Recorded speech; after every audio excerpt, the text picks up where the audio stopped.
সম্প্রতি বাংলাদেশের হেড কোচের পদে ফিল সিমন্সের সঙ্গে চুক্তি নবায়ন করেছে বিসিবি। 2027 ওয়ানডে বিশ্বকাপ পর্যন্ত থাকছেন তিনি।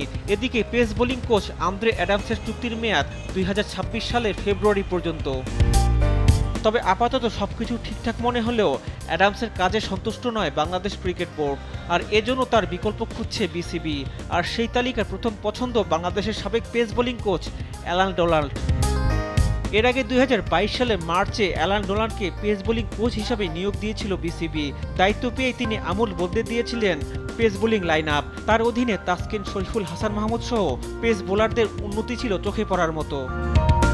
তবে 2023 ওয়ানডে বিশ্বকাপে টাইগারদের ভরাডুবির পর হেড কোচ চন্দিকা হাথুরুসিংহের সঙ্গে সমালোচনার মুখে পড়েন ডোনাল্ডো। হাথুরুসিংহের সঙ্গে তার সম্পর্কটাও স্বাভাবিক যাচ্ছিল না বলে সেই সময় গুঞ্জন উঠেছিল। ফলে বিশ্বকাপ শেষে তিনিও নিজ থেকেই দায়িত্ব ছেড়ে দিয়েছিলেন। আবারও টাইগারদের পেসারদের প্রয়োজনে 58 বছর বয়সী এই প্রোটিয়া কোচের সঙ্গে নতুন করে যোগাযোগ করছে বিসিবি। তবে কোচ বদলে এই বিষয়টি এখনও প্রাথমিক পর্যায়ে আছে বলে জানিয়েছে বিসিবি ক্রিকেট অপারেশনস বিভাগের একটি সূত্র।